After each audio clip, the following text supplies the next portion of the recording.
আসসালামু আলাইকুম প্রিয় দর্শক, অন্য মঞ্চের আলাপচারিতায় আপনাদের সকলকে স্বাগত জানাচ্ছি।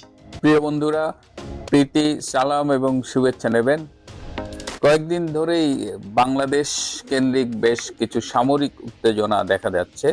বিশেষ করে বাংলাদেশের সাথে একটা প্রতিবেশী রাজ্যের সীমান্ত জুড়ে সেই প্রতিবেশী দেশের যে উত্তেজনা, যে সামরিক প্রস্তুতি, তাতে এই কথাটা উঠছে, সেটি আরো বেশি চেগিয়ে উঠেছে। এই রিসেন্টলি ভারত যে একটি মিসাইল টেস্ট করেছে, যেটা তারা ছুড়েছে ভারতের বুক থেকে, যেটা বঙ্গোপসাগরে পড়েছে এবং যাবার পথে, যেটা আগেই বলেছি, মাদারীপুর, ফরিদপুর এবং সাতক্ষীরার উপর দিয়ে গিয়ে বঙ্গোপসাগরে পড়েছে।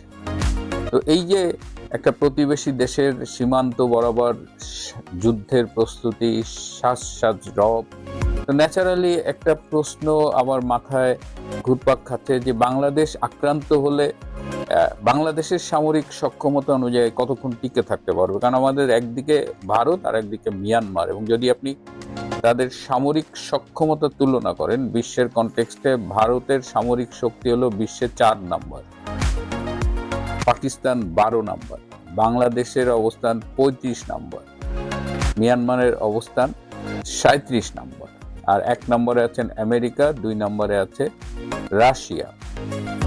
তো এই জায়গায় মানে বাংলাদেশ আক্রান্ত হলে কি হবে? যদিও আপনাদের মনে আছে যে গত বছর এই 5ই আগস্টের পর রাওয়ার কিছু আর্মি অফিসার রাস্তায় তাদের কিছু ভিডিও ক্লিপ দেখেছিলাম, তাতে একজন বলেছিল যে আমরা 4 দিনের মধ্যে পশ্চিমবঙ্গ বা কলকাতা দখল করে ফেলবো।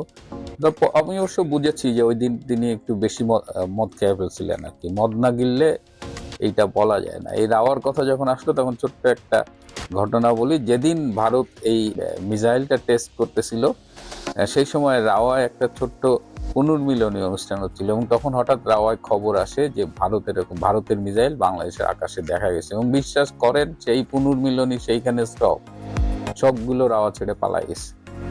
এই হলো আমাদের প্রাক্তন রাওয়া, যারা 4 দিনে কলকাতা দখল করে। যাও, সেটা বিষয় না। বিষয়টা হলো যে আজকে আমার হঠাৎ মনে হলো যে আমি যারা সামরিক বাহিনীতে কাজ করছে, আর্মি, এয়ারফোর্স, ওদের সাথে একটু কথা বলি। আমার তো মানে হিউজ কানেকশন। আমার এত পরিচিত, যে ছেলেটা এই লাস্ট লং কোর্স থেকে বের হয়েছে, দেখা যাবে ওখানে আমার পরিচিত আছে।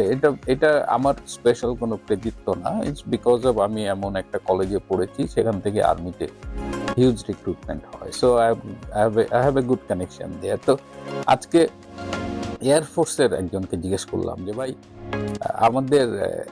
আমাদের আকাশ প্রতিরক্ষা সিস্টেম আছে নাকি, এরকম যদি মিসাইল অ্যাটাক হয় তাহলে আমরা কি ঠেকাই দিতে পারবো কিনা। তো সে বেশ কিছুক্ষণ চুপ করে থেকে বলল যে ভাই, সত্যি একটা কথা বলি, বলেন। আমি আবার আজকে করছি কি, আমার রেগুলার নাম্বার থেকে ফোন করি না, আজকে আমি একটা অন্য নাম্বার থেকে ফোন করছি, একটা হোয়াটসঅ্যাপের ডিফারেন্ট নাম্বার। সো ওইটা আবার অস্ট্রেলিয়ান নাম্বার না। সো ওইটা প্রথমে বুঝতে পারে নাই যে এটা হাসনাত ভাই বলতেছে। তো যাই হোক, সে বলল যে ভাই, 2-3টা মিসাইল আসলে আমাদের উপরে পড়া উচিত। আমি বললাম এটা কি কও? একটা মিসাইল, এইসব মিসাইলের যে রেঞ্জ, এটা পড়লে তো একেবারে সেই জায়গাটা ছারখার হয়ে যাবে। বললো না ভাই, অকৃতজ্ঞ জাতির উপরে 2-1টা মিসাইল পড়াটা খুব জরুরি। এতদিন শুনছি, মুস্তাকের কথা শুনছি, মীর জাফরের কথা শুনছি, এখন আমরা দেখতে পারতেছি যে মীর জাফর কেমন হয়, মুস্তাক কেমন হয়। যে মানুষটা, যে সরকার এই প্রতিরক্ষা বাহিনীকে এত ডেভেলপ করলো, কি ছিল আমাদের, ইভেন আমাদের খাওয়ায় আমিষ যোগ করছে এই শেখ হাসিনা, এবং যখন তার কাছে আমরা যা চেয়েছি, আর্মি, নেভি, এয়ারফোর্স, তিনি চেষ্টা করেছেন। এবং আজকে যদি তিনি ক্ষমতায় থাকতেন, যেভাবে চারিদিকে এই আকাশ প্রতিরক্ষা ব্যবস্থা নিয়ে কথা হচ্ছে দেখতেন, তিনি ঠিকই একটা আকাশ প্রতিরক্ষা সিস্টেম সামহাও ম্যানেজ করে ফেলতেন, যেভাবেই হোক। তো সেই অকৃতজ্ঞ জাতির উপরে অভিশাপ হিসেবে অন্তত 2-3টা মিসাইল এসে পড়া উচিত। আমি কিন্তু খুব অবাক হলাম যে একজন সার্ভিং অফিসার এইভাবে চিন্তা করতেছে। বলে ভাই, এখন চুপচাপ থাকি, চাকরিটা যেন করে যেতে পারি, দোয়া করেন। চাকরি ভালো যেন রিটায়ারমেন্ট করতে পারি যখন সময় হবে। এখন ভাই কোনো কথাও বলি নাই, আপনি ফোন করছেন বলে কথা বললাম। এখন কেউ কিছু যদি ইনফরমেশন দেয় বলে আমি শুধু বলি ও আচ্ছা তাই, এর বাইরে ভালো মন্দ কোনো কিছু বলি না। এবং এটা ও আচ্ছা তাই এটা নাকি এখন আর্মিতে খুব পপুলার, মানে এই আর্মি নেভি এয়ারফোর্সে যে অধিকাংশ লোকই আসলে খুব কমেন্ট করে না, কে কোন পক্ষের কি হয়ে যায় কথা শুনলেই বলে ও আচ্ছা তাই। আমি আমি ওর কথাগুলো কিন্তু একেবারে ফেলে দেবার মতো না। তো এরপরে আমি ফোন করলাম আর্মির একটা ছোট ভাই, ও ব্রিগেডিয়ার। তো ওকে বললাম যে কিরে ব্যস্ত নাকি? বলে কেন ভাই ব্যস্ত, এমনি তো চাকরি করি। বললাম না, একটা যুদ্ধের একটা প্রস্তুতির ব্যাপার আছে না, চারিদিকে যেভাবে যুদ্ধ যুদ্ধ ভাব, হ্যাঁ, তো ইউ মাস্ট বি বিজি, তোমরা সার্বভৌমত্ব রক্ষা করার দায়িত্ব তোমাদের। বলে ভাই মস্করা করেন? না মস্করা করি না। তো কি অবস্থা এরকম যুদ্ধ টুদ্ধ বাঁধলে ভারত যেভাবে সীমান্ত বরাবর সীমানা এলাকায় যেভাবে শ্বাস ড্রপ যেভাবে প্রিপারেশন নিচ্ছে তাতে কি হবে? বলে ভাই আর কি বলবো, আমরা তো যুদ্ধ বাঁধলে তো আমাদের যুদ্ধ করতেই হবে, আমাদের তো ডিউটি এইটা। তবে আমি আমার একজন বড় সিনিয়র অফিসার মেজর জেনারেলকে জিজ্ঞেস করছিলাম যে স্যার আমাদের প্রিপারেশন কেমন যুদ্ধ টুদ্ধ বাঁধলে। তো মেজর জেনারেল নাকি তাকে বলছে আই আন্ডারস্ট্যান্ড তুমি কি বলতে চাচ্ছ, তুমি কি নিশ্চয়ই বলতে চাচ্ছ যদি ইন্ডিয়া আমাদের অ্যাটাক করে আমরা কি করব। তো ব্রিগেডিয়ার জেনারেলটা চুপ করে আছে। মেজর জেনারেল বলছে হ্যাঁ আমরা এই বিষয়টা আলাপ করছিলাম আমাদের আর্মি চিফের সাথে, ওয়াকার স্যার বলছে যে যদি কখনো আমাদের ইন্ডিয়া অ্যাটাক করে পাকিস্তান এবং আমেরিকা আমাদের প্রোটেকশন দিবে, তারা আমাদের হেল্প করবে।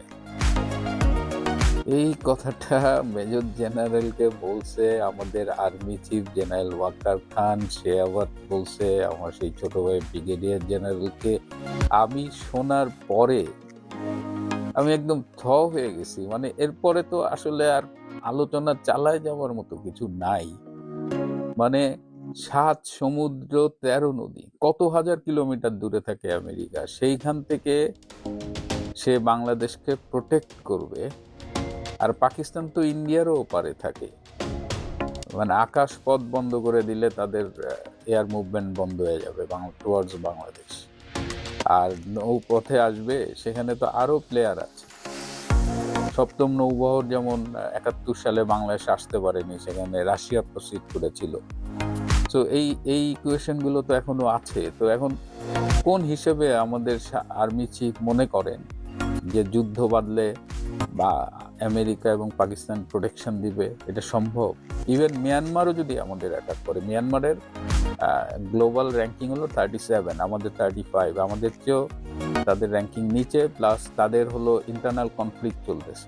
তারাও যদি আমাদের অ্যাটাক করে তাহলে সেইটাই বা আমরা কেমন করে প্রোটেক্ট করব?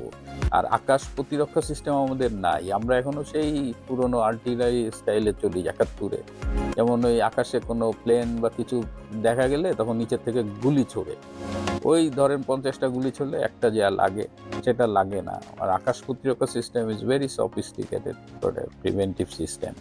তো সেই জায়গায় আমরা বাস করি। তো আর কি বলবো, মানে আমি কোনোভাবেই হিসাব মিলাইতে পারি না যে ওয়াকারের মতো একটা মিডিওকার অফিসার কি করে একটা দেশের সেনাপ্রধান হয়। যাই হোক, এখন তো দুঃখে মাথার চুল ছেঁড়া ছাড়া তো আর কিছু নাই। তো যেটা মানে সব শেষে আরেকটা ছোট্ট ঘটনা বলি। আমি একজনকে জিজ্ঞেস করেছিলাম যে ইন্ডিয়া যদি অ্যাটাক করে তাহলে আমরা কত ঘন্টা টিকে থাকতে পারবো। তো বলছে ভাই আমরা ৭ ঘন্টার মতো ফাইট ব্যাক করতে পারবো। আমি বললাম ৭ ঘন্টা, why not 6 hours, why not 8 hours? বলে ভাই বাংলাদেশ অ্যাটাক করতে ইন্ডিয়ার ৭ ঘন্টা সময় লাগবে বাংলাদেশে আসতে, এই ৭ ঘন্টাই যা রক্ষা, ওরা আসার পরে তো আর সেখানে প্রিভেনশনের কিছু নাই। যাই হোক, আমি বিষয়টাকে হালকা হিসেবে নিতে চাই না, এবং আমি দিনের শেষে বাংলাদেশি, আমার দেশকে কেউ আক্রমণ করুক, কারো কাছে আমি ছোট হই, এটা আমি চাই না। কিন্তু এই ওয়াকার, এই ইউনূস, এই রাজাকারের গোষ্ঠী, এই পাকিস্তানের পাচাটা দালালগুলা বাংলাদেশকে কোথায় নিয়ে যাচ্ছে এক ভয়াবহ পরিণতির দিকে এগিয়ে যাচ্ছে আমরা, এবং এর থেকে মঙ্গলের জন্য যে চেষ্টাগুলো করা হচ্ছে সেই চেষ্টাগুলো যত দ্রুত সফল হবে, আমি আশা করি বাংলাদেশ তত দ্রুত বেঁচে যাবেন আপনারা, আমরা সবাই, বাংলার মানুষের।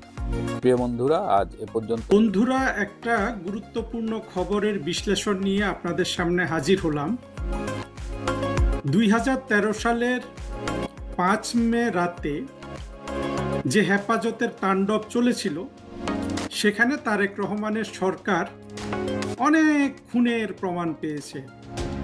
তাদের যে আইসিটির চিফ প্রসিকিউটর আমিনুল ইসলাম, সে জানিয়েছে, আজকের পত্রিকায় গুলোতে খবর বেরিয়েছে যে 21শে জুলাই তারা আনুষ্ঠানিকভাবে এই আন্তর্জাতিক অপরাধ ট্রাইব্যুনালে তারা এই অভিযোগ দায়ের করবে।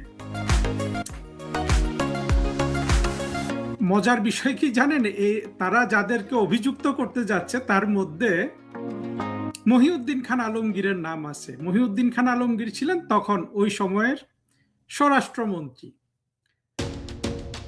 যারা ভেতরের খবর জানে তারা জানে যে সবার আগে ওই দিন ভয়ে মহিউদ্দিন খান আলমগীর পালিয়েছিল। কোন মহিউদ্দিন খান আলমগীর?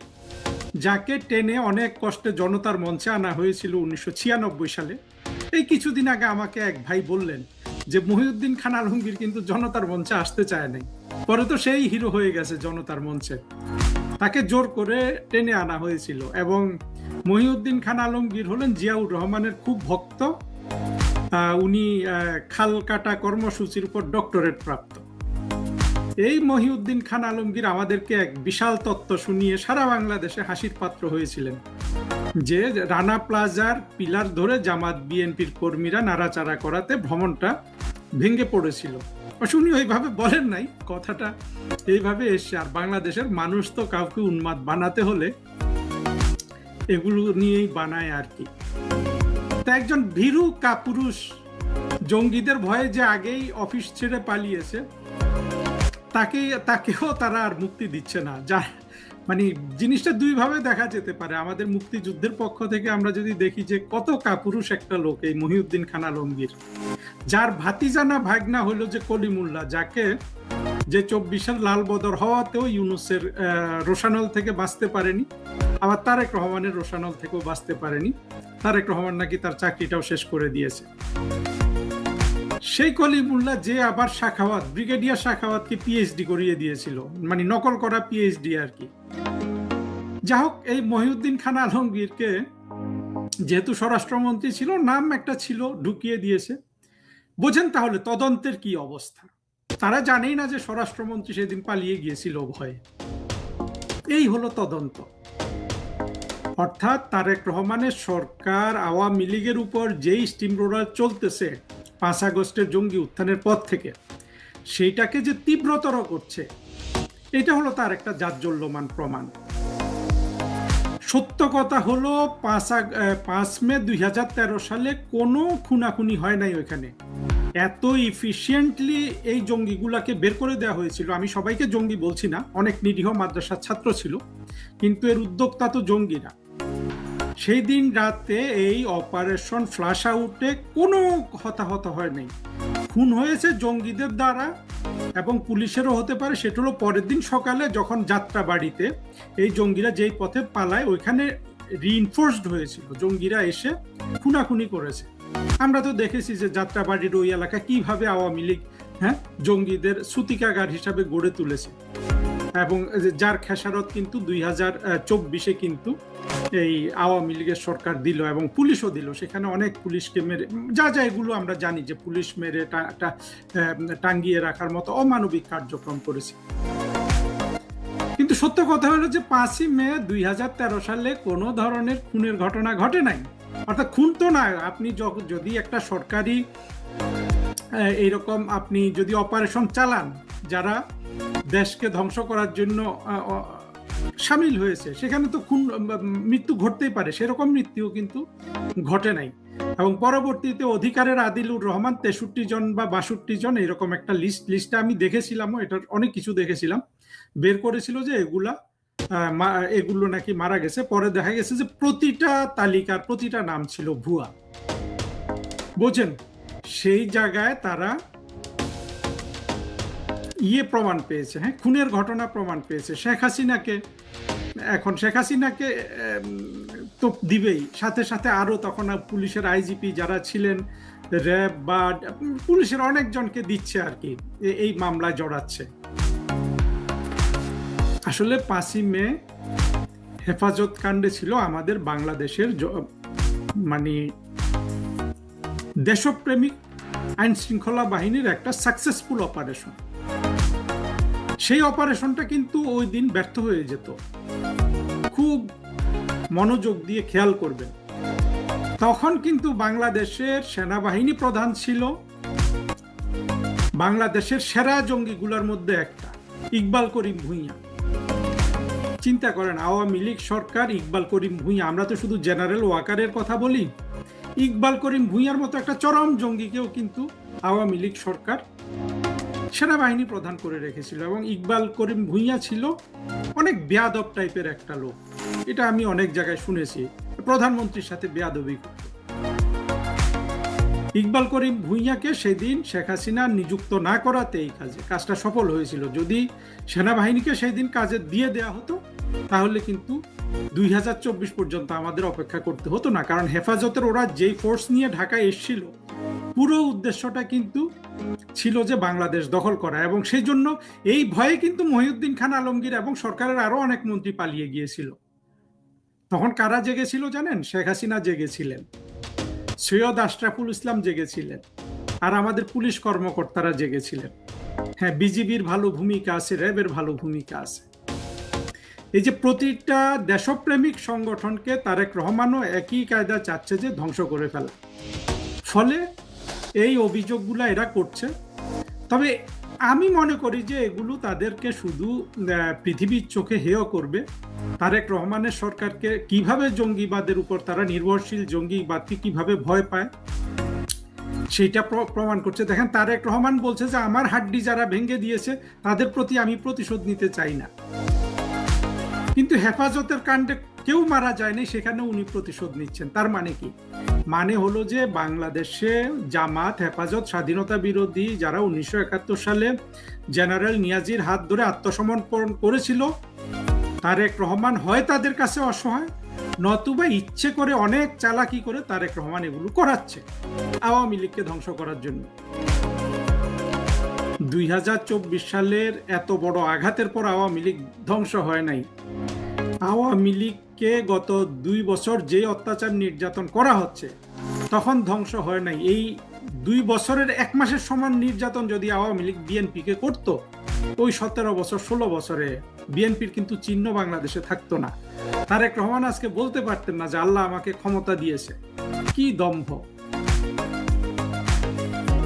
আওয়ামী লীগ কিন্তু সে নির্যাতন করে নাই।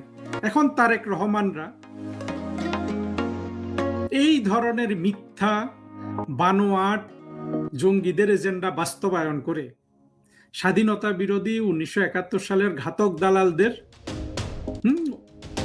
পক্ষে কাজ করে তারেক রহমানের সরকার কতদিন টিকে থাকে, এইটা দেখার জন্য কিন্তু আমি ভীষণ আগ্রহের সাথে অপেক্ষা করছি। তারেক রহমানের চীন সফরে চীনা প্রেসিডেন্ট নিজি চীন মিয়ানমার বাংলাদেশ অর্থনৈতিক করিডোর বা CMBEC এর প্রস্তাব দিয়েছে। চীনের সবচেয়ে ক্ষমতাধর ব্যক্তিটি নিজি প্রস্তাব দেয়। বিষয়টি এখন দক্ষিণ এশিয়ার ভূ রাজনীতিতে চীনের জন্য বড় প্রেস্টিজ ইস্যু হয়ে গেছে। বাংলাদেশে নিযুক্ত চীনের রাষ্ট্রদূত ইয়াওয়েনকে তাই বিষয়টির ফলোআপে ব্যাপক দৌড়ঝাঁপ করতে দেখা যাচ্ছে। পররাষ্ট্র মন্ত্রণালয়, বিরোধী দলীয় নেতার বাসভবন, এমনকি সেনা সদরেও তাকে ছুটতে দেখা যাচ্ছে। কিন্তু চীনা প্রেসিডেন্টের দেয়া প্রস্তাবে মার্কিন প্রশাসনের কড়া আপত্তি আছে। চীন যে করিডোর চেয়েছে তার একটি অংশে বছরখানেক আগে ইউনুসের কাছে জাতিসংঘের মাধ্যমে আমেরিকাও একটি মানবিক করিডোর চেয়েছিল। ঢাকায় মার্কিন দূতাবাসের সূত্রগুলো বলছে, চীনকে করিডোর দিতে হলে আগে আরাকান আর্মির জন্য মানবিক করিডোর দিতে হবে। আবার চীনের জন্য মালাক্কার বিকল্প কোনো পথ আমেরিকা করতে দিতে চায় না। এই 2 করিডোর দিলে বাংলাদেশ হয়ে যেতে পারে মাদকের সবচেয়ে বড় রুট, সাথে পাহাড়ের সহস্রগোষ্ঠীগুলোর অভয়ারণ্য। এমন সংকটের আশঙ্কাও আছে বাংলাদেশি বিশেষজ্ঞদের মনে। এর মধ্যে ঢাকার মার্কিন দূতাবাস থেকে বাংলাদেশ সরকারের কাছে আকসা ও জিসমিয়া 2 অস্ত্র চুক্তির অগ্রগতি কত দূর সেটিও জানতে চেয়েছে। প্রশ্ন হলো, এখন বাংলাদেশ সরকার কোন দিকে যাবে? সরকারের কোষাগারে অর্থের সংকট, সেটি মেটাতে চীনের বিনিয়োগ দরকার, আবার ক্ষমতাধর যুক্তরাষ্ট্র এমনিতেই বাণিজ্য চুক্তি দিয়ে হাত পা বেঁধে ফেলেছে। পাশের দেশ ভারত এই করিডোর বিষয়ে কড়া নজর রাখছে বলে জানিয়েছে। তাহলে কি নিকট ভবিষ্যতে বাংলাদেশ নিজে একটি কূটনৈতিক বড় রকমের প্রক্সি যুদ্ধে জড়িয়ে পড়ছে? চীন মিয়ানমার বাংলাদেশ অর্থনৈতিক করিডোর বা CMBEC হলো চীনের উচ্চভিলাষী বেল্ট অ্যান্ড রোড ইনিশিয়েটিভ বা BRI এর অধীনে দক্ষিণ ও দক্ষিণ পূর্ব এশিয়াকে সংযুক্ত করার একটি পরিকল্পিত উপ আঞ্চলিক করিডোর। 1990-এর দশকের শুরু থেকে এ নিয়ে আলোচনা হচ্ছে। 1999 সালে কুনমিং ইনিশিয়েটিভ, 2013 সালে চীন ও ভারতের যৌথ রাজনৈতিক সম্মতির ভিত্তিতে বাংলাদেশ চীন ভারত মিয়ানমার অর্থনৈতিক করিডোর বা BCIMEC হিসেবে আনুষ্ঠানিক রূপ লাভ করেছিল। সে সময় চীনের কুনমিং থেকে শুরু হয়ে মিয়ানমারের মান্দালয় এবং বাংলাদেশের ঢাকা ও চট্টগ্রাম হয়ে ভারতের কলকাতা বন্দর পর্যন্ত প্রায় 2800 কিলোমিটার দীর্ঘ একটি অর্থনৈতিক করিডোর নির্মাণের বিষয়ে 4 দেশ সম্মত হয়েছিল। কিন্তু ট্রাম্প প্রথমবার ক্ষমতায় আসার পর এই করিডোরের যাত্রা থেমে যায়।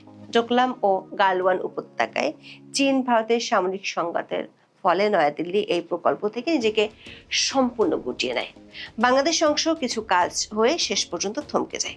সবশেষ তারেক রহমানের চীন সফরে চীন এবার ভারতকে বাদ দিয়ে চীন মিয়ানমার বাংলাদেশ অর্থনৈতিক করিডোর বা CMBEC প্রস্তাবটি সামনে নিয়ে এসেছে, যেটিকে আসলে আগের পরিকল্পিত BCIM করিডোরেরই একটি পরিমার্জিত সংস্করণ বলা যায়। গত মাসে বেইজিং এর গ্রেট হল অব দ্য পিপলে অনুষ্ঠিত দ্বিপাক্ষিক বৈঠকে চীনের প্রেসিডেন্ট শি জিনপিং বাংলাদেশের প্রধানমন্ত্রী তারেক রহমানের কাছে এই করিডোরের আনুষ্ঠানিক প্রস্তাব করেন। প্রস্তাবিত এই করিডোরের ভৌগোলিক রুটটি অত্যন্ত সূক্ষ্মভাবে সাজানো হয়েছে। এই রুটের শুরু চীনের দক্ষিণ পশ্চিমাঞ্চলীয় ইউনান প্রদেশের শিল্প ও বাণিজ্যিক রাজধানী কুনমিং শহর থেকে। রুটটি মিয়ানমারের উত্তরাঞ্চলের সীমান্ত শহর মুসে হয়ে দেশটির অন্যতম বাণিজ্যিক কেন্দ্র মান্দালয় শহরে ঢুকবে। মান্দালয় পৌঁছানোর পর এই করিডোরটি 2টি প্রধান শাখায় ভাগ হয়ে যাবে। প্রথম শাখাটি মান্দালয় থেকে দক্ষিণ পশ্চিমে এগিয়ে রাখাইন রাজ্যের কৌশলগত গভীর সমুদ্র বন্দর কিয়াকফিউর সাথে যুক্ত হবে। কিয়াকফিউতে চীন ইতিমধ্যেই গভীর সমুদ্র বন্দর ও বিশেষ অর্থনৈতিক অঞ্চল গড়ে তোলার জন্য বিশাল বিনিয়োগ করেছে। দ্বিতীয় শাখাটি রাখাইন রাজ্যের উত্তরাঞ্চলের মধ্য দিয়ে স্থল সীমান্ত পার হয়ে সরাসরি বাংলাদেশের কক্সবাজার ও চট্টগ্রাম বন্দরের সাথে সড়ক ও রেলওয়ে নেটওয়ার্কের মাধ্যমে যুক্ত হবে। এই করিডোরের আওতায় প্রধান অবকাঠামোগুলোর মধ্যে আছে উচ্চ গতির রেলপথ নির্মাণ, 4 লেনের আন্তঃরাষ্ট্রীয় মহাসড়ক স্থাপন, চট্টগ্রাম ও মোংলা সমুদ্র বন্দরের আধুনিকায়ন এবং করিডোর রুটের পাশে বিশেষ অর্থনৈতিক অঞ্চল গড়ে তোলা। এই রেল ও সড়ক সংযোগের মাধ্যমে চীনের ইউনান প্রদেশ থেকে পণ্যবাহী ট্রেন ও লরিগুলো মিয়ানমার হয়ে মাত্র 24 থেকে 48 ঘন্টার মধ্যে বাংলাদেশের বন্দরগুলোতে পৌঁছতে পারবে, যা বর্তমানের সমুদ্র পথের তুলনায় পণ্য পরিবহনের সময় প্রায় 2/3 কমে যাবে। প্রশ্ন হলো, এতদিন পরে সে কেন চীনা প্রেসিডেন্ট নতুন মডেলে নিজেদের পুরাতন চাওয়া পূরণের জন্য তারেক রহমানের সরকারকে তাগাদা দিলেন? চীন এই করিডোর কতটা চায় তা বাংলাদেশে নিযুক্ত চীনা রাষ্ট্রদূতের কথাতেই পরিষ্কার। তারেক রহমানের সফর শেষে তিনি যে সংবাদ সম্মেলন করেছিলেন সেখানে রাগ ঢাক না রেখেই বলেছেন চীন সরকার এটি বাস্তবায়নে দৃঢ় প্রতিজ্ঞ। প্রচলিত আছে শি জিনপিং এর কথা চীনের জন্য বেদবাক্য। তারেক রহমানের সফরের বিষয়টি চীনা প্রধানমন্ত্রী বা অন্য কারোর সাথে দ্বিপাক্ষিক বৈঠকে উঠে আসেনি, বরং শি জিনপিং সরাসরি এই প্রস্তাব দিয়েছেন। কেন চীনের এত শীর্ষ পর্যায় থেকে এমন প্রস্তাব আসলো যেটি নিয়ে অতীত উদ্যোগ ভেস্তে গেছে? আবার বাংলাদেশ মিয়ানমারের এই অঞ্চল দিয়ে একটি করিডোর জাতিসংঘের মাধ্যমে পর্দার আড়াল থেকে যুক্তরাষ্ট্র যে চেয়েছিল সেটিও চীন জানে এবং তারা এটাও জানে বাংলাদেশ সেনাবাহিনীর আপত্তিতে করিডোরটি তখন ইউনূস ট্রাম্প প্রশাসনকে উপহার হিসেবে দিতে পারেনি। এটা জানার পরও কেন চীন এমন একটি প্রস্তাব দিয়ে ভূ রাজনীতির জটিল প্যাচের মধ্যে ফেলে দিল? সংশ্লিষ্ট সূত্রগুলো বলছে এর পেছনে দুটি সুনির্দিষ্ট কারণ আছে। এখানে প্রথমটি চীনের সরাসরি স্বার্থের সাথে জড়িত। এই মুহূর্তে বিশ্ব রাজনীতিতে চীনের সবচেয়ে বড় অর্থনৈতিক ও নিরাপত্তা বিষয়ক দুর্বলতা হলো মালাক্কা মহাসংকট।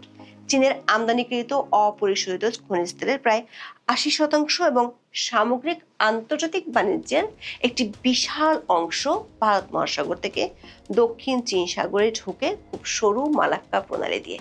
ইরান যুদ্ধে সুরাহা করতে পারলে যুক্তরাষ্ট্র আর তার মিত্রদের নজর পড়বে এই মালাক্কা প্রণালীর উপর, এটা চীন জানে। মার্কিন যুক্তরাষ্ট্র বা তার মিত্র দেশগুলোর নৌবাহিনী যদি এই মালাক্কা প্রণালী অবরুদ্ধ করে দেয়, তাহলে চীনের জ্বালানি সরবরাহ ব্যবস্থা সম্পূর্ণ ভেঙে পড়বে এবং চীনের অর্থনীতি অচল হয়ে পড়বে। 2 দিন আগে ভারতের প্রধানমন্ত্রী নরেন্দ্র মোদীর ইন্দোনেশিয়া সফর চীনের সেই ভয় আরো বাড়িয়েছে। সাবাং বন্দরে ভারতের উপস্থিতি মানে চীনের জন্য মালাক্কাতে ভারতের নজরদারি বাড়ল। বেজিং অনেক দিন ধরে তাই বিকল্প রুট চাইছে। চীনের কাছে এখন আর সময় নেই, এমন একটা বিকল্প রুট চীনকে তৈরি করতে হবে যেটি সরাসরি ভারত মহাসাগর ও বঙ্গোপসাগরের সাথে চীনের মূল ভূখণ্ডকে যুক্ত করবে। সিএমবিএসি করিডোরটি বাস্তবায়িত হলে চীনকে আর মালাক্কা প্রণালী ব্যবহার করতে হবে না, তখন সরাসরি বঙ্গোপসাগরের উত্তর উপকূলে পৌঁছতে পারবে। এর মাধ্যমে চীনের ইউনিয়ন প্রদেশ সহ পশ্চিমাঞ্চলীয় ল্যান্ডলকড প্রদেশগুলোর উৎপাদিত পণ্য সরাসরি আন্তর্জাতিক বাজারে পাঠানোর জন্য চট্টগ্রাম ও মোংলা বন্দর ব্যবহার করা সম্ভব হবে। সাথে এই করিডোরটি ভারতের চারপাশে চীনের তৈরি মুক্তার মালা, যাকে বলা হয় স্ট্রিং অফ পার্লস, সেই কৌশলকে আরো সংহত করবে। মিয়ানমারের কিয়াকফিও গভীর সমুদ্র বন্দর, শ্রীলঙ্কার হাম্বানটোটা বন্দর এবং পাকিস্তানের গোয়াদার বন্দরের সাথে বাংলাদেশের চট্টগ্রাম ও মোংলা বন্দরকে একটি বৃহৎ রেল ও সড়ক নেটওয়ার্কের মাধ্যমে সংযুক্ত করতে পারলে ভারত মহাসাগরে চীনের পিপলস লিবারেশন আর্মি নেভির কৌশলগত আধিপত্য ও নজরদারি ক্ষমতা বহুগুণ বেড়ে যাবে। দ্বিতীয় যে কারণে চীন এই করিডোরটি চায় সেটি হলো 24-এর 5ই আগস্ট বাংলাদেশের রাজনৈতিক পট পরিবর্তনের পর চীন দেখছে প্রথমে ইউনূস সরকার, পরে তারেক রহমানের সরকার পুরোপুরি মার্কিন ঘেঁষা। এর মধ্যে বাণিজ্য চুক্তি করে বাংলাদেশে চীনের বিপুল পরিমাণ সামরিক খাতের বাণিজ্যের পথে কাঁটা বিছিয়ে দিয়েছে। বাংলাদেশে নিযুক্ত মার্কিন রাষ্ট্রদূত ব্রেন্ট ক্রিস্টেনসেন প্রকাশ্যেই বাংলাদেশকে চীন থেকে দূরে থাকতে বলেছেন। এ নিয়ে চীনা রাষ্ট্রদূত জবাব দিয়েছেন। আবার ভারত সরাসরি কিছু না বললেও মোংলা বন্দরে চীনের প্রকল্প, তিস্তা প্রকল্পে বাংলাদেশের চীনকে চাওয়া, এসব কিছুতে যে দিল্লির আপত্তি আছে এমন তথ্য ভারতীয় গণমাধ্যমে ছাপা হয়েছে।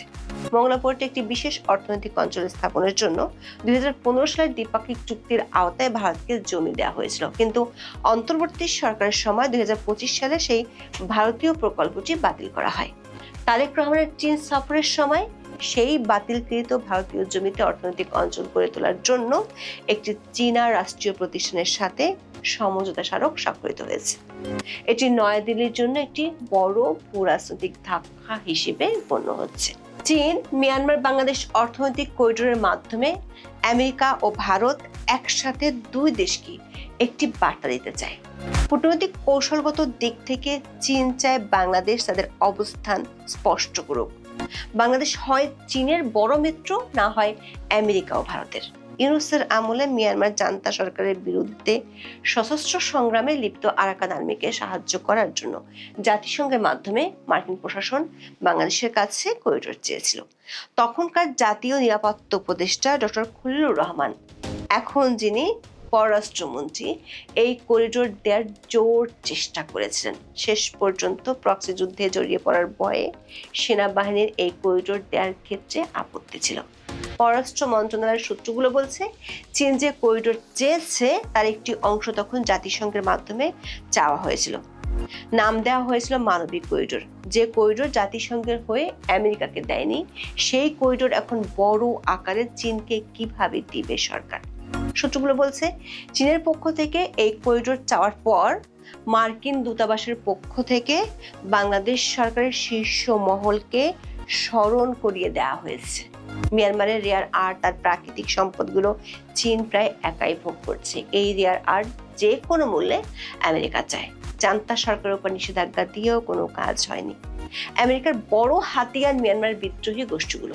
পররাষ্ট্র মন্ত্রণালয়ের একটি সূত্র বলছে, মিয়ানমারের সশস্ত্র গোষ্ঠীগুলোকে মানবিক করিডোর দেয়া ছাড়া চীনের প্রস্তাবিত করিডোরের সম্মতি দিলে তাতে মার্কিন প্রশাসনের ঘোর আপত্তি আছে। অন্যদিকে চীনের সর্বোচ্চ ক্ষমতাধর ব্যক্তিটি নিজেই এই প্রস্তাব দেয়। বাংলাদেশের চায়না দূতাবাসের জন্য এখন এই করিডোর প্রেস্টিজ ইস্যু হয়ে দাঁড়িয়েছে। তারেক রহমানের সফর শেষে শুধু সংবাদ সম্মেলন করে বসে থাকেননি বাংলাদেশে নিযুক্ত চীনের রাষ্ট্রদূত ইয়াওয়েন। তিনি এরপর বিষয়টির ফলো আপ জানতে পররাষ্ট্রমন্ত্রী খলিলুর রহমানের সাথে বৈঠক করেছেন। রাজনৈতিকভাবে সমর্থন আদায়ের জন্য জামাত ইসলামের আমির ডক্টর শফিকুর রহমানের সাথেও বৈঠক করেছেন। সবশেষ সেনা সদরের ন্যাশনাল ডিফেন্স কলেজে গিয়ে লেকচারও দিয়েছেন। চীন এখন যে কোনো মূল্যে বাংলাদেশের কাছে এই মানবিক করিডোর চায়। এই করিডোরের সম্মতি অসম্মতির উপর ঝুলে আছে চীন তিস্তা প্রকল্পে সাহায্য করবে কি করবে না সেই সিদ্ধান্ত। কিন্তু চীনকে এই করিডোর দিলে মার্কিন যুক্তরাষ্ট্র ও ভারত চটে যাবে, এটি বাংলাদেশ সরকার জানে। তার চেয়ে আরো একটি বড় বিপদ আছে, সেটি হলো দেশের নিরাপত্তা সংকট যে দেখা দিতে পারে তা প্রায় সব বিশেষজ্ঞরাই বলে থাকেন। বাংলাদেশের পার্বত্য সীমান্তে এমনিতেই বেশ কয়েকটি সশস্ত্র গ্রুপ সক্রিয়। গত 1 মাস ধরে সেখানে সেনাবাহিনীর সাথে কয়েক দফা সংঘর্ষ হয়েছে। এছাড়া মিয়ানমার থেকে টেকনাফ কুকিয়ার সীমান্ত দিয়ে বাংলাদেশে মাদক পাচার হয় ব্যাপকভাবে। এমন পরিস্থিতিতে তারেক রহমান সরকারের জন্য এই মুহূর্তে সবচেয়ে বড় বোঝা এই চীন মিয়ানমার বাংলাদেশ অর্থনৈতিক করিডোর। প্রশ্ন হলো, বাংলাদেশ কি একই সাথে আমেরিকা ও চীনের চাওয়া মতো আলাদা আলাদাভাবে করিডোর দিবে? বাংলাদেশ সরকারের শীর্ষ মহল অবশ্য এখনো কোনো সিদ্ধান্ত নেয়নি, তবে চীন দ্রুত সিদ্ধান্ত চায় আর আমেরিকার পরিষ্কার না আছে। কারণ আমেরিকা কখনোই চীনকে মালাক্কার বিকল্প পথ তৈরি করতে দিতে চায় না। আমেরিকার হাতে ঠেকানোর জন্য বড় হাতিয়ার বাণিজ্য চুক্তি আছে, সাথে তাগাদা দিচ্ছে আকসা ও জিসুমিয়া চুক্তি করার জন্য। এই চুক্তি দুটি করে ফেললে চীন থেকে সামরিক সরঞ্জাম কেনা একেবারে বন্ধ করে দিতে হবে বাংলাদেশকে। কূটনৈতিক সূত্রগুলো বলছে, ভারতের আপত্তি অগ্রাহ্য করলেও মার্কিন আপত্তিকে পাশ কাটানো প্রায় অসম্ভব বাংলাদেশের পক্ষে। আবার চীন চায় বিষয়টির দ্রুত সমাধান। এমন জটিল পরিস্থিতিতে করিডোরকে ঘিরে শিগগিরই বড় ধরনের ভূ রাজনৈতিক খেলা শুরু হতে পারে, এমন ইঙ্গিত পাওয়া গেছে সংশ্লিষ্ট সূত্রগুলো থেকে। এখন এই পর্যন্ত, সবাই ভালো থাকুন। আমরা দেখলাম যে জাতীয় নাগরিক পার্টি অর্থাৎ ডক্টর মোহাম্মদ ইউনূসের পৃষ্ঠপোষকতায় যেই দলটি গঠন করা হলো, সেই দলটি 2024-25 পর্যন্ত মোটামুটি একটা পর্যায় পর্যন্ত তারা ভিন্ন ভিন্ন নামে, প্রথমে বৈষম্য বিরোধী আন্দোলন 24-এ ছিল, পরে সেটি ক্ষমতা দখল করার পরে তারা এনসিপিতে রূপ নিল এবং 25 পর্যন্ত মোটামুটি তারা ডাকলে বা তারা মিছিল টিছিল করলে বা লোকজন কিছু ভিড় হতো এবং প্রথম দিকে বেশ ভালোই লোক হতো। আস্তে আস্তে সেই লোকগুলো সটকে পড়লো, পালিয়ে গেল। কেন? এই যে এবার তারা 2 বছর পূর্তি করছে জুলাই পদযাত্রার, সেই সময় দেখা যাচ্ছে যে লোকজন তাদের ডেকেও পাওয়া যাচ্ছে না। সাংবাদিকরা, ফটো সাংবাদিকরা তাদের পছন্দ অনুযায়ী ছবি পর্যন্ত তুলতে পারছেন না। লং শটে কোনো ছবি পাওয়া যাচ্ছে না, কারণ লোক নাই। পটকা ফাটলো সাভারে, তারপরও তাদের প্রতি সহমর্মিতা দেখিয়ে, সহানুভূতি দেখিয়ে কেউ আসছে না। সামনের সারিতে যারা থাকেন কিংবা মঞ্চে যারা থাকেন তারাই বাকি হচ্ছে, অল্প কিছু মাথা এবং ক্যামেরাম্যান, সাংবাদিকরা। কেন এই পরিস্থিতি হলো, কেন পালালো, জানার চেষ্টা করবো। আমার সঙ্গে যুক্ত আছেন যুক্তরাষ্ট্র থেকে রাজনৈতিক বিশ্লেষক প্রকৌশলী জিয়া করিম। আমি আপনাকে শুভেচ্ছা জানাচ্ছি, ধন্যবাদ জানাচ্ছি আমাকে সময় দেওয়ার জন্য। ধন্যবাদ আপনাকে। জি, আপনি শুনলেন ভূমিকাটুকু, আমি প্রায় এক শ্বাসেই ভূমিকাটুকু দিয়ে ফেললাম। আপনার মতো করে আপনি শুরু করুন। কোথায় গেল এনসিপির এত শত শত মানুষ যারা ঝাঁপিয়ে পড়লো একটি সরকারকে উৎখাত করার জন্য? আপনি হয়তো, আপনাকে অসংখ্য ধন্যবাদ, আপনার দর্শক শ্রোতাদের অসংখ্য ধন্যবাদ। আসলে আমি জিনিসটা এভাবে শুরু করতে চাই। আমি এই মেজর আখতারুজ্জামানের একটা কথা দিয়ে। বাইডেনের টাকায় বিকল্পটা হয়েছে। বাইডেন এখানে আমাদেরকে হায়ার করেছে, বিভিন্ন লোককে হায়ার করেছে, এনজিও হায়ার করেছে, বিভিন্ন রাজনৈতিক দলকে হায়ার করেছে, বিভিন্ন দলের লোকদের হায়ার করেছে, যাকে যেখানে পেয়েছে হায়ার করেছে। আমলাদের হায়ার করেছে, সেনাবাহিনীকে হায়ার করেছে, অবসরপ্রাপ্তদের হায়ার করেছে, ছাত্রদের হায়ার করেছে, সবকিছু হায়ার করেছে। এটা উনি বলেছেন আনকোট। এবং এটা হচ্ছে ব্যাপার। এখন যখন এই আন্দোলন সংগ্রাম হচ্ছিল, বঙ্গবন্ধু বারবার একই কথা বলতেন এবং বঙ্গবন্ধুর নামে এই আন্দোলন থেকে শুরু করে যে বঙ্গবন্ধুর বাংলায় বৈষম্যের ঠাঁই নাই, মুক্তিযুদ্ধের বাংলায় বৈষম্যের ঠাঁই নাই, তোমাদের দাবি যদি ন্যায্য হয় এক সংখ্যায় একজন হলে আমরা মেনে নিব। এই যে বঙ্গবন্ধুর কথা বলে, মুক্তিযুদ্ধের কথা বলে যখন আন্দোলন সংগ্রাম হলো, কারণ যারা বাংলাদেশের বাসিন্দা, যারা বাস করে বাংলাদেশে, তারা সবাই চায় একটা বৈষম্যহীন সমাজ ব্যবস্থা। যে কারণে বঙ্গবন্ধু, আমরা পাকিস্তান থেকে আলাদা হয়েছিলাম, পাকিস্তানের মূল কারণ ছিল যে আমরা বৈষম্যহীন একটা সমাজ চাই। আমরা যারা 90-এর আন্দোলন দেখেছি, 90-এর আন্দোলনে যুক্ত ছিলাম, তারা কিভাবে দেখেছি দেখেন। 90-এর আন্দোলন হয়েছে, আমরা ক্লাসরুমে ফেরত গেছি, তাই তো? কিন্তু এখন কি দেখলাম যে এইটাকে একটা, আবার এই আন্দোলনের পরবর্তীতে তাদের ভিন্ন চেহারা দেখতে পেলাম। কি দেখতে পেলাম? যে যেখান থেকে আমাদের মুক্তিযুদ্ধের সূতিকা ঘর, যেখান থেকে আমাদের ভাষা আন্দোলনের সূতিকা ঘর, যারা আমাদের একটা দেশ উপহার দিল, তাদের মুরাল ভাঙা, বঙ্গবন্ধুর বাসভবন ভাঙা, উসমান আলীর বাসভবন ভাঙা, বিভিন্ন লোকের, মুক্তিযোদ্ধাদেরকে অপদস্থ করা। সুতরাং এইগুলি যখন মানুষ দেখতে পেল যে না, এইরা আসলে স্বাধীনতার পক্ষের নয়, এরা স্বাধীনতার বিপক্ষে, এবং তারপরে তারা কি করলো, একটা জোট বাঁধলো কাদের সঙ্গে? স্বাধীনতা বিরোধীদের সঙ্গে, যারা 71-এ 30 লক্ষ মানুষকে হত্যা করলো, 2 লক্ষ মা বোনের ইজ্জত লুটলো, তাদের সঙ্গে যে আতাত করলো। সুতরাং তারা আসলে জামাতের একটা C team, AB party B team, এরা একটা সি টিম। সুতরাং মানুষ যখন বুঝতে পারছে, তখন মানুষ এইটা থেকে পিছিয়ে যাচ্ছে। এটার কারণ মানুষ দেখছে যে দেশটা বিক্রি হয়ে যাচ্ছে, দেশটা আমাদের দেশ আর আমাদের দেশ থাকতে পারতেছে না। আমার এখন মনে হয় যে মাঝে মাঝে বাংলাদেশে যারা থাকে তাদেরকে একটু কংগ্রাচুলেট করি, পিপলস অফ ইস্ট পাকিস্তান।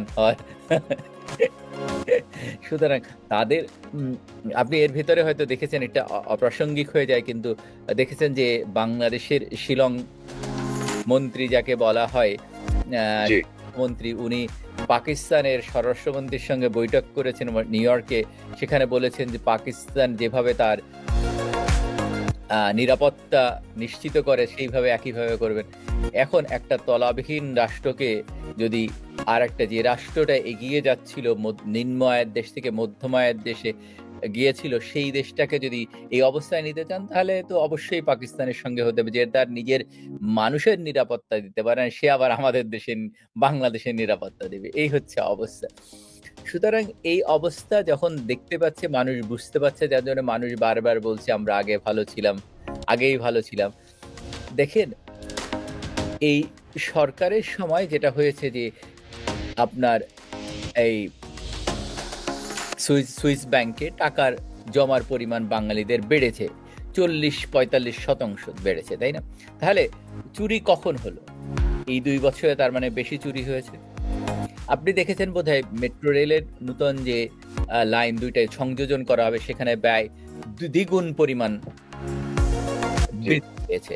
সুতরাং এই যে আগে যে কথাগুলি বলা হতো, সেইগুলি মানুষ দেখছে যে সেইগুলি আসলে সত্যি না। দেখেন, শেখ হাসিনা যখন ক্ষমতা নিলেন, তখন উনি, বাংলাদেশের জিডিপি ছিল $72 বিলিয়ন, সেইটা দাঁড়ালো $460 বিলিয়ন। সুতরাং এই $460 বিলিয়ন যখন আমাদের যদি বাজেট দেখেন, বাজেটের একটা অংশ যায় হচ্ছে সরকারি এমপ্লয়ীদের বেতন, তাদের কৃষি খাতে ভর্তুকি, জ্বালানি খাতে ভর্তুকি, আমাদের যে বয়স্ক ভাতা, বৃদ্ধ ভাতা, মাতৃকালীন ভাতা, এইগুলিতে যায়। সুতরাং এখন সেইটা, তারপরে বাকি যে টাকা থাকে সেইটা দিয়ে উন্নয়ন হয়। এখন মানুষ যখন দেখছে যে আমাদের দেশে শেখ হাসিনা মেট্রো রেল করেছে, পদ্মা সেতু করেছে, ফ্লাইওভার করেছে, 3rd টার্মিনাল করেছে, মাতার বাড়িতে পাওয়ার প্ল্যান্ট করেছে, পায়রাতে করেছে, আপনার নিউক্লিয়ার পাওয়ার প্ল্যান্ট যারা রূপপুরে করেছে, কর্ণফুলী টানেল করেছে। এই সমস্ত উন্নয়ন যখন দেখে তখন মনে করে যে না, তাহলে তো শেখ হাসিনা চুরি করেনি। আসলেই না, অঙ্ক তো মিলে না আসলে। এখন যেটা দেখতে পাচ্ছে, যার জন্য মানুষ তাদের কাছে পিছিয়ে গেছে, মানুষ তাদের কাছে চোখ ফিরিয়ে নিয়েছে। তারা যে বৈষম্য, এখন তো বৈষম্য আরো বেশি হচ্ছে। দেখেন, তাদের এই হাদি মারা গেল, হাদিকে হত্যা করলো জামাত, তার ভাইকে চাকরি দেওয়া হলো কিসের ভিত্তিতে? এমবেসিতে চাকরি দেওয়া হলো। বলেন, বিভিন্ন জায়গায় কোটার ভিত্তিতে নিয়োগ দেওয়া হচ্ছে। তো এই যে তারা বৈষম্য বলছিল যে বৈষম্য বিরোধী সমাজ গড়বে, তাহলে সেই সমাজ গেল কোথায়? আপনি যদি দেখেন যে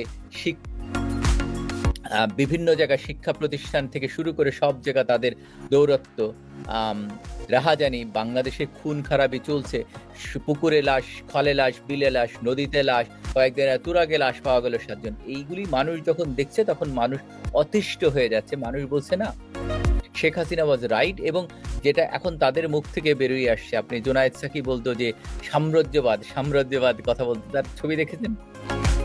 সুতরাং এইগুলি মানুষ যখন দেখছে যে এই তাদের থেকে মুখ ফিরিয়ে নিচ্ছে এবং তারা যে জামাতের একটা সিটিম, এটা মানুষ বুঝে গেছে, যার জন্য মানুষ তাদের ডাকে সাড়া দিচ্ছে না।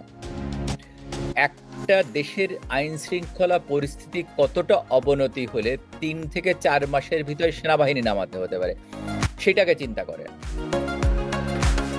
আর পাকিস্তান, যারা এত মুসলমান হত্যা করেছে, পৃথিবীর অন্য কোনো সেনাবাহিনী এত মুসলমান হত্যা করেনি। তারা বাংলাদেশে 30 লক্ষ মানুষকে হত্যা করেছে, ফিলিস্তিনিতে 10,000 মানুষকে হত্যা করেছে, বেলুচিস্তানে 5 লক্ষ, ফ্রন্টিয়ারে 5 লক্ষ, আফগানিস্তানে 5 লক্ষ। কয়েকদিন আগে আফগানিস্তানে পৃথিবীর ইতিহাসে এত লোককেও মারে নাই যেটা পাকিস্তান সেনাবাহিনী। তারা, এবং শুধুমাত্র সেটা না, তারা এই ওসামা বিন লাদেনের মতো একজন সন্ত্রাসীকে আশ্রয় দিয়েছিল। এই সন্ত্রাসী ছিল সেনাবাহিনীর তত্ত্বাবধানে এবং পুলিশের তত্ত্বাবধানে, যিনি জঘন্যতম একটা কাজ করেছেন, মুসলমান নাম দিয়ে আমেরিকার টুইন টাওয়ারে আঘাত এনেছিল। সেই সন্ত্রাসীকেও এই পাকিস্তান আশ্রয় দিয়েছিল এবং সেই সন্ত্রাসীদের কাছে আমরা যাচ্ছি বাংলাদেশের নিরাপত্তার জন্য। সুতরাং বাংলাদেশ কি আসলে নিরাপদ থাকবে না একটা অনিরাপদ সড়কে পরিণত হবে, সেইটা দেখেন। আবার যদি দেখেন যে রক্তক্ষয়, যে কু হয়, এটা আর্মি কেন যুক্ত ছিল সেটাও আমি বলি, যেটা মেজর আখতারুজ্জামান বলছেন। কারণ আপনার মনে থাকার কথা, যখন জিয়াউর রহমান সাহেব মারা যায় তখন সাত্তার ওনার ভাইস প্রেসিডেন্ট ছিল, উনি প্রেসিডেন্ট হন, তাই তো? এবং এএনএম হুদা ওনার ভাইস প্রেসিডেন্ট হন। তারপরে দেখেন এরশাদ ওই অপরাধ দিয়ে তাকে সরাই দিয়ে এরশাদ ক্ষমতায় বসে গেলেন। তারপরে আন্দোলন শুরু হলো যে সামরিক জান্তার বিরুদ্ধে। এখন পাকিস্তানি জার্নালিস্ট বা বুদ্ধিজীবী মহল একটা কথা সবসময় বলে যে আমরা যেটা বাংলাদেশ, তাদের কাছে প্রশ্ন করা ছিল বাংলাদেশ কেন এগিয়ে গেল, তার অনেকগুলি মূল কারণ ছিল। তার একটা কারণ হচ্ছে, নাম্বার 1 হচ্ছে যে তারা বাংলাদেশ উইমেন এম্পাওয়ারমেন্ট করতে পেরেছে। 2 নাম্বার ছিল বাংলাদেশ তার যে ধর্ম নিরপেক্ষতা সেটা করতে পেরেছে। 3 নাম্বার হচ্ছে যে তারা সেনাবাহিনীকে রাজনীতির বাইরে রাখতে পেরেছিল 90-এর পরে। 4 নাম্বার যেটা বলেছে যে তাদের নেতাদের কমিটমেন্ট, বিশেষ করে শেখ হাসিনার কমিটমেন্ট ছিল যে উনি একজন পাকিস্তানের একজন সিএসপি অফিসার, ওনার ব্যাচমেট বাংলাদেশে ছিল তখন উনি বাংলাদেশে 98-এ আসছিলেন। তখন এসে উনি কল করছেন ওনার ব্যাচমেটকে যে এরকম আমি তোমার সঙ্গে দেখা করতে চাই, তুমি আমাকে সময় দিবা কিনা। তো এটা ছিল রবিবার অথবা সোমবার। তো বলছে দেখো আমি বৃহস্পতিবারের পর ছাড়া তোমাকে সময় দিতে পারবো না। বলছে কেন? বলছে আমাদের প্ল্যানিং কমিশনের মিটিং হবে এবং স্বয়ং প্রধানমন্ত্রী বঙ্গবন্ধু কন্যা উনি মিটিং নিজেই শুরু করেন, নিজে ওইটা প্রিজাইড করেন এবং সভাপতিত্ব করেন, এবং ওইটা কবে নাগাদ শেষ হবে আমরা জানি না, ডেইলি কত ঘন্টা হবে আমরা জানি না।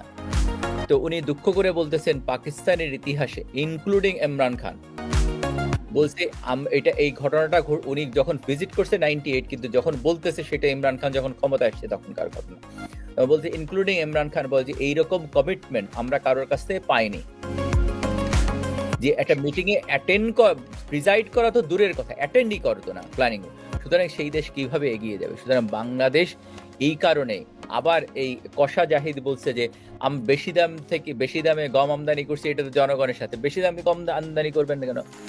আপনার যদি দেশের কথা চিন্তা করেন, যুক্তরাষ্ট্র কি করে, যেখানে কম পাওয়া যায় সেখান থেকে জিনিস আনে, সেখান থেকে কম ট্যারিফ দেয় যাতে জনগণের কাছে কম মূল্যে পৌঁছানো যায়। এবং এইখানে আপনার কৃষিক্ষেত্রে ভর্তুকি দেয়, যার জন্য আপনার রুটির দাম কম। আপনি ইউরোপের কথা চিন্তা করেন, রুটি, ডিম, চিকেন এই ধরনের জিনিসের দাম কিন্তু খুবই কম, দুধ কম। কারণ হচ্ছে এই ক্ষেত্রে সব সরকারি ভর্তুকি দেয় যাতে সাধারণ মানুষ, খেটে খাওয়া মানুষ তাদের 3 বেলা খেতে পারে, সেটা দিক মাথায় রেখে। এখন আপনি যদি একটা জিনিস যেটার দাম বাইরে 5 টাকা আছে, মার্কেটে ইন্টারন্যাশনাল মার্কেটে 5 টাকা, সেটা যদি 10 টাকা দিয়ে কেনেন এবং সেটা ক্যারিং কস্ট যদি আরো 5 টাকা বাড়ে 15 টাকা, তাই মানুষের কাছে কয় টাকা আপনি পৌঁছাবেন সেটা বলেন তো? সুতরাং এই অবস্থা যদি চলতে থাকে, যার জন্য দেখেন এর আগেও আমাদের ক্রাইসিস গেছে, প্যান্ডেমিকের মতো একটা বড় ক্রাইসিস গেছে, সেখানে আমাদের কোনো সমস্যা হয়নি। এখন এই যে মানুষ হামে প্রায় 700 সরকারি অনুযায়ী 700 শিশু মারা গেছে, 700 বেশি, 700-র বেশি, এবং বেসরকারি হিসাব অনুযায়ী 1000-এর উপরে। তাহলে এইটা গণহত্যা না? তা এটার বিচার হবে না কেন? তারা যেটা বলছে, মানুষ এইগুলো যখন দেখছে তখন মানুষ এদের সরকারের কাছ থেকে এবং এই তথাকথিত বিরোধী দল থেকে মুখ ফিরিয়ে নিচ্ছে। সুতরাং মানুষ আর তাদের তাদেরকে আর ভালো বলছে না। কিন্তু এই জিনিসটা আমি আপনাকে একটুখানি থামাতে চাই, সেটা হচ্ছে যে এইটা কি এনসিপির এই নেতারা যারা কয়েকজন এমপি টেমপি হয়েছে আর কি, এরা কি এই জিনিসটা বুঝতে পারছে কিনা? তারা তো সংসদে এখনো সেই আগের মতোই কথা বলে, বিভিন্ন ভাবে তারা কথা বলে, বিভিন্ন কিছু, লন্ডনে গিয়ে এই যে কি নাম এমপি হয়েছে এখন, হাসনাত আব্দুল্লাহ, তার সে আবার একটু না কত কিছু ঘটনা ঘটিয়ে টড়িয়ে দেশে ফিরলো। তারা এখনো তো হুঙ্কার দিচ্ছে যে তারা আওয়ামী লীগকে জীবনে আর দেশে আসতে দিবে না। বিএনপিও তাদের সুরে, সালাউদ্দিন সাহেবই বললো আওয়ামী লীগ আর বাংলাদেশে রাজনীতি করতে পারবে না। তো সেই এনসিপি একদম এইভাবে জনবিচ্ছিন্ন হয়ে যাবে বা গেল এত তাড়াতাড়ি, সেইটা বা তাইলে যে যারা এনসিপি ছেড়ে চলে গেল তারা কোথায় গেল, এইটার আপনার কোনো বিশ্লেষণ আছে কিনা? তারা কি অন্য কোনো রাজনৈতিক দলে গেল নাকি তারা নির্লিপ্ত হয়ে গেলেন?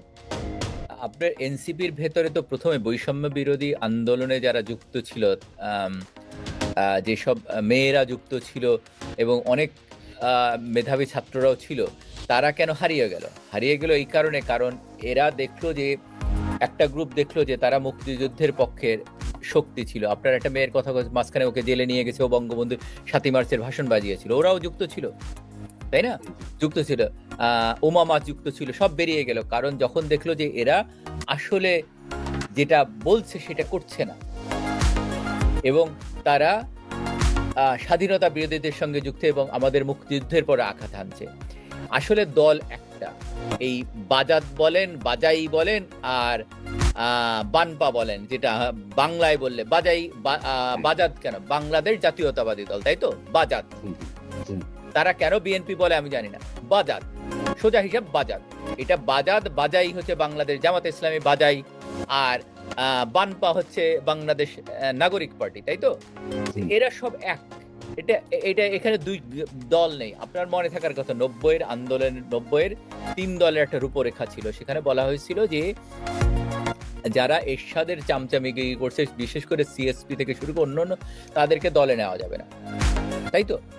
এবং সেই হিসাবে কেরামত আলী, এম কে আনোয়ার সহ অনেকেই যুক্ত ছিল এবং তাদেরকে আওয়ামী লীগের কাছে, তারা আওয়ামী লীগের নমিনেশন, আওয়ামী লীগ বললো না তোমাদেরকে আনিব না, কারণ তোমরা স্বৈরাচারে দোষর ছিল। কিন্তু আমরা অন্যদিকে দেখলাম কি, ফ্লিপ সাইডে, যে তারা যখন বিএনপির নমিনেশন, বিএনপি সঙ্গে সঙ্গে লুফে নিল এবং তার দিকে সমস্ত জামাতের এই জাতীয় পার্টির অনেকেই যোগ দিল। সুতরাং এইটা 1 নাম্বার। এবং জামাতের সহায়তায় তারা ক্ষমতা গঠন করলো। পরবর্তীতে 90 এসে এক ধাপ এগিয়ে গেল, 2001 সালে এক ধাপ এগিয়ে গেল, তখন তারা একসঙ্গে সরকার গঠন করলো। আপনার মনে আছে যে এই 96 থেকে 2000 পর্যন্ত আওয়ামী লীগ প্রথম ক্ষমতায় আসলো। ক্ষমতায় আসার পরে তখন ক্লিনটন বাংলাদেশ সফর করছিল, তাই না? তখন কিন্তু বলছিল যে বাংলাদেশটা গ্যাসের উপরে ভাসছে, এই গ্যাস রপ্তানি করতে হবে এবং ইন্ডিয়াকে দিতে হবে এবং পৃথিবীর অন্যান্য দেশকে দিতে হবে। তখন শেখ হাসিনা কিন্তু এটা বিরোধিতা করেছে, বারবার এটা বিরোধিতা করেছে, বলছেন না এটা জনগণের সম্পদ, এটা জনগণের অধিকার ফার্স্টে নিশ্চিত করতে হবে এবং তারপরে যদি থাকে তাহলে দেওয়া হবে। যার জন্য আওয়ামী লীগের খেসারত দিতে হলো, বেশি ভোট পেয়েও আওয়ামী লীগ পরাজিত হলো, ইঞ্জিনিয়ারিং করা হলো এবং আওয়ামী লীগ হেরে গেল। বিএনপি ক্ষমতায় আসলো, বিএনপি ক্ষমতায় আসার পরপরই তারা একটা চুক্তি করলো টাটার সঙ্গে। এই যে মাহমুদুর রহমান, যিনি আমার দেশের সম্পাদক, উনি জি, যখন জ্বালানি উপদেষ্টা ছিলেন, উনি একটা চুক্তি করলেন 20 বছরে, যেখানে ইন্ডিয়াকে নিরবচ্ছিন্ন গ্যাস দেওয়া হবে এবং টাটাকে দেওয়া হবে, টাটা বিনিময়ে কিছু ইনভেস্ট করবে। তখন শেখ হাসিনা আন্দোলনে নামলেন যে না, আগে বাংলাদেশের মানুষের অধিকার নিশ্চিত করতে হবে, তারপরে এসে আপনি দিবেন। তখন এইটা হেড থেকে হটতে বাধ্য হয়, যে কারণে আওয়ামী লীগকে বাইরে রাখা হচ্ছে, কারণ এই যে জিনিসগুলি এখন চলছে, এই জিনিসগুলো চলতো না। আর তারপরে দেখেন তারা বারবার একই জিনিস করে যে আওয়ামী লীগ ভারতের দালাল, আওয়ামী লীগ, কিন্তু আওয়ামী লীগই বাংলাদেশের যে স্বাধীনতা এবং সার্বভৌমত্ব রক্ষার জন্য একমাত্র দল। আপনি দেখেন, আপনার শেখ হাসিনা বলতেন যে এটা বাবার সম্পত্তি, মায়ের সম্পত্তি। কেন বলতেন? কারণ সেইটাকে আপনি একটা আবেগ কাজ করে, মায়া কাজ করে, একটা ভালোবাসা কাজ করে, সেটাকে আপনি আগলে ধরতে চান, সেটা প্রসার ঘটাতে চান, তাই তো? সেই ক্ষেত্রে বাংলাদেশ দেখেন ইন্ডিয়ার সঙ্গে ছিটমহল নিয়ে অনেক সমস্যা ছিল, সেইখান থেকে বাংলাদেশ অনেক বেশি পেয়েছে, যেটা পাওয়ার কথা তার চেয়ে অনেক বেশি। তার মানে বাংলাদেশের আয়তন বেড়েছে, ইন্ডিয়ার আয়তন কমে গেছে, যার জন্য ইন্ডিয়ান কনস্টিটিউশন চেঞ্জ করতে হয়েছে। 1 নাম্বার। 2 নাম্বার, সমুদ্রের সীমা বিজয়ের জন্য আরো আয়তন বেড়েছে এবং ইন্ডিয়াকে কোর্টে নিছে, মায়ানমারকে কোর্টে নিছে। তাহলে একটা দেশ, একজন মানুষ যিনি দেশের কথা চিন্তা করে বাংলাদেশের ল্যান্ড বাড়াচ্ছে, সমুদ্রের দিকে বাড়াচ্ছে, তাকে আপনি বলবেন দালাল, তাকে বলবেন ভারত, এটা কিভাবে সম্ভব? এটা কোনোদিন সম্ভব না। সুতরাং এই যে একটা প্রোপাগান্ডা, এইটি প্রোপাগান্ডা চলছে 54 থেকে, ভাই যদি দেখেন, বেসিক্যালি 54 থেকে শুরু হয়েছে। 54-তে যখন যুক্ত ফ্রন্ট জিতে মুসলিম লীগ হেরে যায়, তাই তো? তখন কিন্তু আপনার শেরে বাংলাকে ভারতের দালাল বলছে। 57 সালে যখন কাকমারি সম্মেলন হয়, বঙ্গবন্ধু আওয়ামী লীগের সেক্রেটারি হয়, তখন ভাসানী ওই পাকিস্তানের উদ্দেশ্য করে সালাম দিয়ে বলছিল যে তাদের সঙ্গে আর থাকা যাবে না, তারা যেটা করতেছে। তখন ভাসানীকে ভারতের দালাল বলে। 59 সালে সরওয়ার্দী সাহেবকে একই অপরাধে ভারতের দালাল বলছে। 66 সালে এক ধাপ আগায় গেছে। বঙ্গবন্ধু যখন 6 দফা দেয়, 6 দফা দেওয়ার পরে তখন বঙ্গবন্ধুকে ভারতের দালাল এবং বিচ্ছিন্নতাবাদী নেতা বলা হয়। এই হচ্ছে ব্যাপারগুলি। এখন আপনি দেশকে, এই যে দেশপ্রেমিক যারা ছিল, ভাসানী থেকে শুরু করে বঙ্গবন্ধু পর্যন্ত, সবাইকে ভারতের দালাল বলছে। কারণ হচ্ছে যে এরা আসলে দেশপ্রেমিক। বঙ্গবন্ধু কন্যাকে এই অপরাধে আপনি বলছেন ভারতের দালাল। আপনি কি জানেন যে বাংলাদেশের এই ট্রেড ডেফিসিট এখন কত ভারতের সঙ্গে? এই গত অর্থ বছরে কত ট্রেড ডেফিসিট হয়েছে জানেন কি? আপনি দেখেন গুগল করে যে আপনার ট্রেড ডেফিসিট কত হয়েছে এখনকার সরকারের আমলে। আপনি অবাক হবেন যে এই যে যারা বলে ভারতের দালাল বলে, অথচ তাদের আমলে ট্রেড ডেফিসিট সবচেয়ে বেশি। কারণ ভেতর থেকে যে কাজগুলি হচ্ছে সেটা আপনি আমি দেখতে পাচ্ছি না, সাধারণ জনগণ দেখতে পাচ্ছে না। জি, আমি একটু আপনাকে একটু শেষ দিকে চলে আসছি। সেটা হচ্ছে যে এই সব কারণ যে আপনি ব্যাখ্যাগুলো দিলেন, এটি অন্ততপক্ষে দর্শক আপনারা সবাই বুঝতে পারছেন যে এই সব কারণেই মূলত একটা মোহে পড়ে যারা এনসিপিতে যোগ দিয়েছিল, যারা একটি সরকারকে বৈষম্য বিরোধী আন্দোলনের নামে উৎখাত করেছে, তারা যখন তাদের মোহভঙ্গ হলো, তারা যখন বুঝতে পেরেছেন তারা প্রতারিত হয়েছেন, আস্তে আস্তে এই এনসিপি ছেড়ে তারা অন্যান্য জায়গায় যে যার মতো চলে গেছেন। কিন্তু এনসিপি সেই হাক ঢাক তাদের হম্বিতম্বিত মোটেই থামছে না। তারা সাভারে যেমন পটকা ফুটালো, কিংবা তারা শেষ পর্যন্ত গোপালগঞ্জে গিয়ে গতবার যে কাণ্ডটি করলো, এবার কেন গোপালগঞ্জেও যেতে পারলো না? আপনি এই কথাটুকু শুনিয়ে একটু শেষ করবো যে গোপালগঞ্জে কেন যায়নি আপনার এলাকায়? নাটক সাজায় তারা যেটা করতে চাইলো যে দেখাতে চাইলো যে তারা আক্রমণের শিকার একটু হচ্ছে। ছোট করে বলবেন প্লিজ। এগুলি নাটক বলছি শিকার। কিন্তু আমি একটু ওই যে ট্রেড ডেপোজিট বলতেছিলাম যে আমি এইটা ডেইলি স্টারের 8ই জুন 2026 এইটা বলছে বাংলাদেশের trade deposit India hit $7.86 billion fiscal year 2025 এ। আচ্ছা আচ্ছা আচ্ছা আচ্ছা। তার মানে চিন্তা করেন এত ছিল না কিন্তু ট্রেড ডেপোজিট। তারপরে আপনি ইন্ডিয়ার কাছে বিক্রি, ওই যে যেটা বললাম তেল গ্যাস সবই বিক্রি করছেন ইন্ডিয়ার কাছে, এখনো একই করতেছেন পেছন দিয়ে, কিন্তু বলছেন না। আমি যেটা বললাম এটা দর্শক শ্রোতা আপনারা যারা দেখবেন, এটা হচ্ছে ডেইলি স্টারের 8ই জুন 2026 এটা তারা রিপোর্টটা করেছে যে বাংলাদেশের ট্রেড ডিপোজিট নিয়ে। সুতরাং এখন দেখেন তারা বিভিন্ন জায়গায় পদযাত্রা করছে। এখন আপনার তো দরকার জনসমর্থন, তাই না? জনসমর্থন ছাড়া কি করবেন? এখন যারা ক্ষমতায় আছে তারা কোনো না কোনো ভাবে সরকারি অথবা সামরিক বাহিনীর মদতপুষ্ট হয়ে জন্মগ্রহণ করেছে। বিএনপি কিভাবে হলো?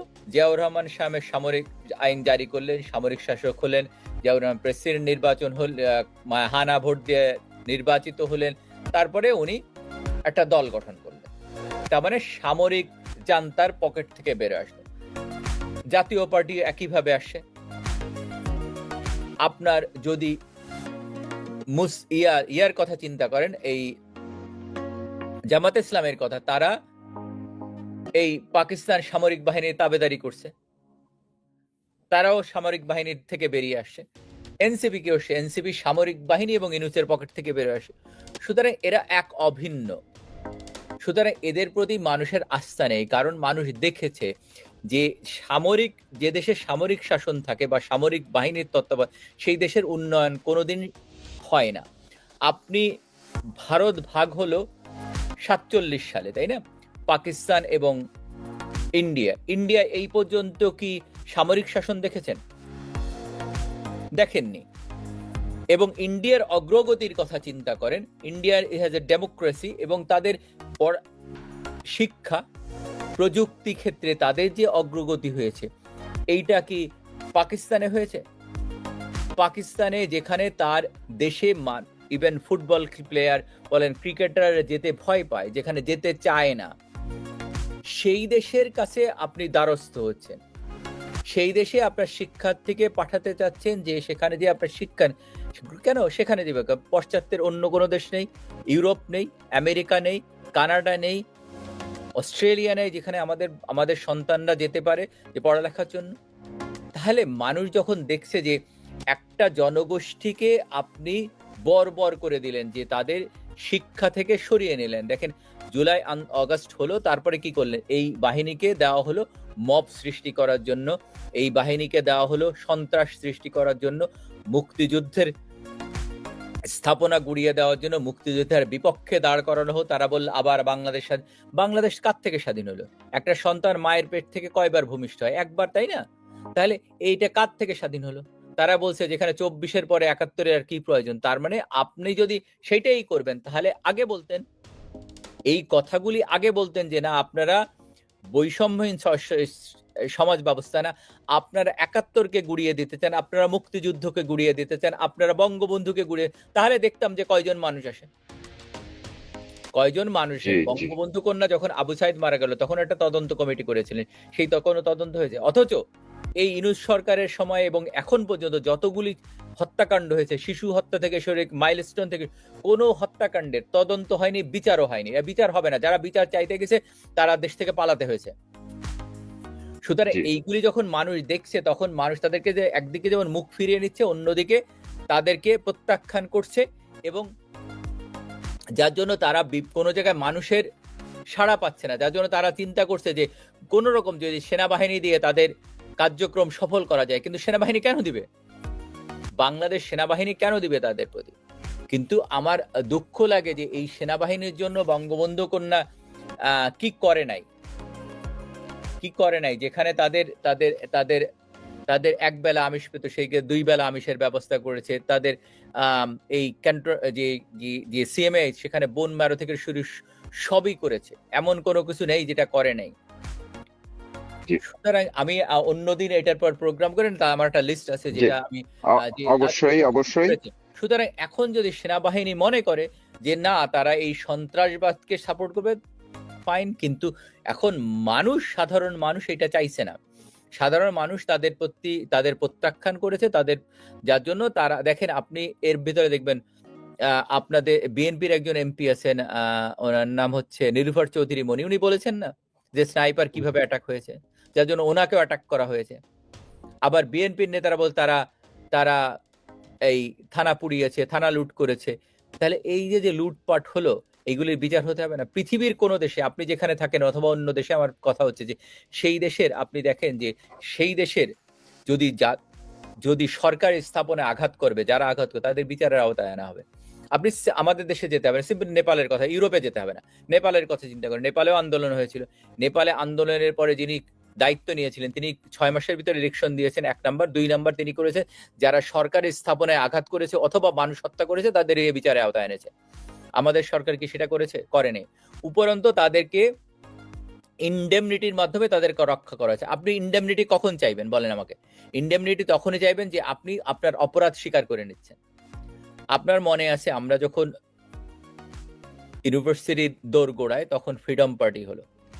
এই ফ্রিডম পার্টি লাইটের তখন এইরকম কয়েক বছর দেখলাম। তারপরে কি হয়েছে? দাপ করে নিভে গেছে, তাই তো? আলোটা বাতিটা জ্বলে ফুট করে নিভে যায়।